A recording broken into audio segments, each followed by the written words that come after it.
बिस्मिल्लाहिर्रहमानिर्रहीम। कुछ मामलात में हम अपनी राय कायम कर लेते हैं और उसको हम फिर सिक्का बंद समझ लेते हैं। आपकी राय तब्दील भी हो सकती है। अगर आप लोगों के साथ इंटरेक्शन करें, हो सकता है कि जिन मामलात पर आपने अपनी सिक्का बंद राय कायम की है, आपसे मिलने वाले शख्स के पास ऐसी कोई वजूहात हों, ऐसे कोई मामलात हों कि उसके और भी पहलू हों और आप अपनी राय को तब्दील कर लें। मोहम्मद फ़ारूक साहब हमारे दोस्त हैं, वो यहाँ पर तशरीफ़ लाए थे। उनके साथ पाकिस्तान की मईशत पर गुफ्तगू हुई, पाकिस्तान की सियासत पर गुफ्तगू हुई, दीगर अमूर पर भी उनके साथ गपशप होती रही। जैसा कि हमारी उम्मी राय है कि इमरान खान की मकबूलियत जैसा कि उनके दौरे इक़्तिदार के आखिरी दिनों में बहुत ज़्यादा गिर गई थी और उसके बाद इमरान खान की मकबूलियत में बेपनाह इजाफा हो गया। उसकी क्या वजूहात हैं? उसकी वजूहात अमूमी तौर पर ये बताई जाती हैं कि इमरान खान के बाद इम्पोर्टेड हुकूमत आ गई थी। उन्होंने जिस तरह से पहले पेट्रोल की कीमतें थी, जिस तरह पहले बिजली की कीमतें थी, उनको उन्होंने आसमान पर पहुंचा दिया। लोगों ने जब ये देखा कि इमरान खान के दौर में तो महंगाई इससे आधी थी, इमरान खान के दौर में पेट्रोल की कीमतें इससे कहीं कम थीं, बिजली की कीमतें भी बहुत कम थीं। जब लोगों ने ये देखा तो इमरान खान की मकबूलियत में बेपनाह इजाफा हो गया। इमरान खान की वो मकबूलियत जो पस्ती में जा गिरी थी, वो अचानक से इम्पोर्टेड हुकूमत के कारनामे देखते हुए बामे अरूज तक पहुंच गई। बहुत से लोग इस पर कायल थे।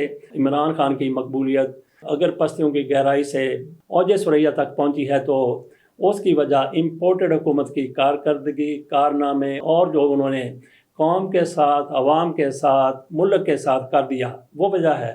लेकिन मोहम्मद फ़ारूक ये बता रहे थे कि ये वजह नहीं है। वो कह रहे थे कि इमरान खान की मकबूलियत की वजह यह है कि उन्होंने अक़वाम मुत्तहिदा में जाकर जिस तरीके से नबी अकरम सल्लल्लाहु अलैहि वसल्लम का जिक्र किया, जिस तरह से इस्लामोफोबिया के ख़िलाफ़ उन्होंने बात की और फिर एक दिन 15 मार्च वो मुकर्रर करवा ली। मोहम्मद फ़ारूक कहते हैं कि इमरान खान की मकबूलियत का ग्राफ जिस तरह से गिर गया था, उसको अरूज मिला तो सिर्फ़ और सिर्फ इस वजह से मिला। बाकी पाकिस्तान में ही नहीं, बहुत सी जगहों पर ऐसा होता है कि लोग बड़ी बड़ी बातें कर देते हैं, घर में बैठकर बात करते हैं, लेकिन जब मौका होता है बात करने का, उस वक्त हवा निकल जाती है। जैसे मियाँ शहबाज शरीफ साहब, मियाँ नवाज शरीफ साहब पाकिस्तान में बैठ के कश्मीर की बड़ी बातें करते हैं, पाकिस्तान में बैठ के मुस्लिम उम्मा के हकूक़ के हवाले से बड़ी बातें करते हैं, फ़लस्तीन की बात करते हैं, कश्मीर की बात करते हैं और भी बहुत सी बातें करते हैं। लेकिन जब ऐसे प्लेटफॉर्म पर जाते हैं तो लेकिन वहाँ पे जाके उनकी जुर्रत नहीं पड़ती, उनको हिम्मत नहीं पड़ती, उनको अपनी रोटियों की फ़िक्र पड़ जाती है, अपनी जायदादों की फ़िक्र पड़ जाती है, अपनी टीटीज़ की फ़िक्र पड़ जाती है, अपने बैंक अकाउंट्स की फ़िक्र पड़ जाती है, तो वो वहाँ पे जाके बात नहीं करते। इमरान खान को ऐसी कोई परेशानी नहीं है। इमरान खान ना सिर्फ ये कि पाकिस्तान में बड़ी बड़ी जायदादें नहीं हैं, बल्कि बैरून मुल्क तो बिल्कुल ही इमरान खान की जायदाद नहीं है। जैसे मरियम नवाज शरीफ साहिबा ने कहा था, लंदन तो क्या, मेरी तो पाकिस्तान में भी जायदाद नहीं है। और फिर उनकी जायदादें निकलने का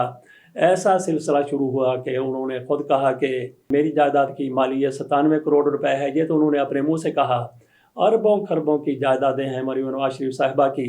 बात हम कर रहे थे इमरान खान की कि उन्होंने जुर्रत के साथ, दलेरी के साथ अक़वाम मुत्तहिदा में खड़े होकर नबी अकरम सल्लल्लाहु अलैहि वसल्लम की नामूस की बात की, इस्लामोफोबिया की बात की, कश्मीर की बात की, फ़लस्तीन की बात की। ऐसी बात करने वाला जुर्रतमंद शख्स, उसको अल्लाह ताला की ताईद हासिल हुई। और फिर इमरान खान की जो मकबूलियत महंगाई की वजह से, पेट्रोलियम की कीमतों की वजह से, बिजली की वजह से गिर गई थी, वो बामे अरूज तक पहुँचती हुई नज़र आई। इसमें जो आवाम के सामने जवाज़ आता है, अल्लाह ताला ने लोगों का जहन फेरना था, दिल फेरने थे, तो इस वजह से भी उसके लिए भी ये जवाब सामने आ गया। इन लोगों ने जिस तरह से 15-16 महीने हुकूमत की है, जिस तरीके से अवाम का कचूमर निकाल के रख दिया है, वो भी अवाम के सामने तो यही वजह थी। जब अल्लाह ताला की तरफ से दिल फेरे जाने होते हैं तो फिर जवाब और वजूहात सानवी हैसियत इख्तियार कर जाते हैं। मोहम्मद फ़ारूक की तरफ से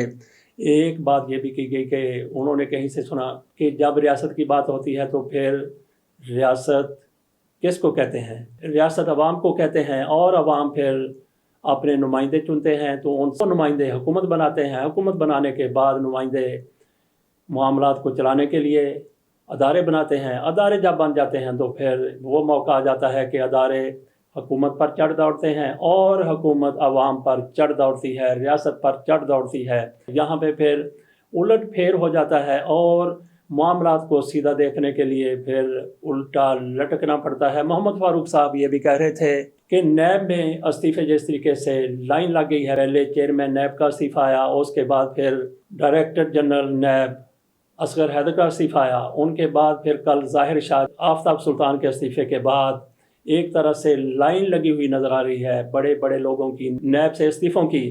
تو اس کی کیا وجہ ہو سکتی ہے؟ عمومی وجہ یہی سمجھی جاتی ہے کہ ان افسروں نے دباؤ قبول کرنے سے انکار کر دیا۔ ان افسروں پر بڑا دباؤ ڈالا جا رہا تھا کہ اس طرح کر لیں، اس طرح کر لیں، اس کو چھوڑ دیں، اس کو پکڑ لیں۔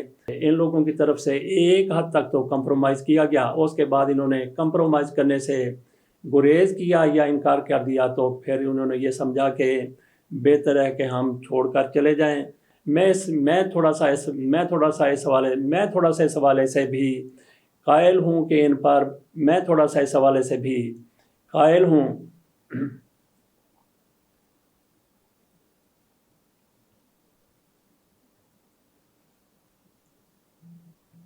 کہ ان لوگوں کہ بہت سے لوگوں سے ان کے ضمیر کے خلاف فیصلے کروائے جاتے رہے، لیکن اس میں بھی ایک حد ہوتی ہے۔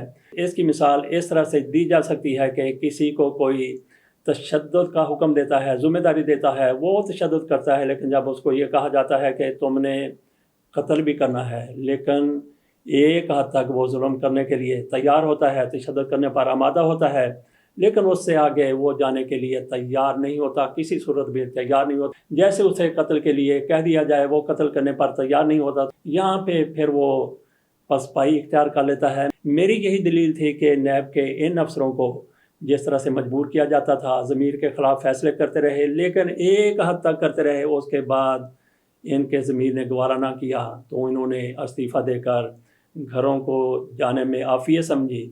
لیکن محمد فاروق صاحب کی طرف سے جو دلیل دے گی وہ بھی دل کو لگتی ہے۔ وہ کہتے ہیں کہ انہوں نے جو کچھ کرنا تھا، جو مشورے دینے تھے نیب میں رہتے ہوئے، جو ان کی طرف سے مقتدر حلقوں کو مشورے دی، اسی کے مطابق وہ چلتے رہے، اسی کے مطابق کام کرتے رہے، اسی طرح سے قانون سازی کرتے رہے۔ ان لوگوں کی طرف سے مشورے دیے جا رہے تھے کہ اس طرح کی قانون سازی کر لی جائے، اس طرح سے معاملات کو چلا لیا جائے، لیکن اب یہ استعفے کیوں دے رہے ہیں؟ اب یہ استعفے اس لیے دے رہے ہیں کہ کل جب گردن ناپی جائے گی تو ہم بھی انہی میں شامل ہوں گے جن کی گردن ناپی جانی ہے۔ تو اپنی گردن کو بچانے کے لیے، اپنے تحفظ کے لیے، اپنے آپ کو بچانے کے لیے یہ لوگ اب پتلی گلی سے نیوے نیوے ہو کے نکل رہے ہیں۔ 3 کے استعفے آ چکے ہیں، مزید کے استعفے بھی آئیں گے۔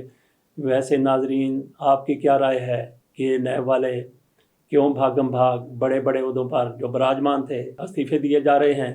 آفتاب سلطان کی طرف سے، اصغر حیدر کی طرف سے اپنے استعفے کی وجوہات یہ بیان کی گئی ہیں کہ کچھ ہمارے ذاتی معاملات ہیں جن کی وجہ سے ہم اپنی جاب کو کنٹینیو نہیں کر سکتے، اور جو ناظم شاہ ڈپٹی چیئرمین نیب انہوں نے استعفیٰ دیا کے بارے میں یہ کہا گیا ہے کہ میں باقی زندگی دنیا سے کنارہ کشی اختیار کر کے گزارنا چاہتا ہوں۔ ہو سکتا ہے کہ وہ چند بکریاں لے لیں اور باقی زندگی وہ بکریاں چرانے میں گزار دیں، کیونکہ انہوں نے بھی اپنے استعفے کی کوئی وجہ بیان نہیں کی۔ تو پھر ہم یہی اندازہ کر سکتے ہیں کہ انہوں نے بکریاں چرانے کے لیے اور یہ سوچتے ہوئے کہ یہ دنیا دکھوں کا گھر ہے، ان سے نجات کے لیے انہوں نے استعفیٰ دے دیا۔ اس کے ساتھ اجازت دیجیے، اللہ حافظ۔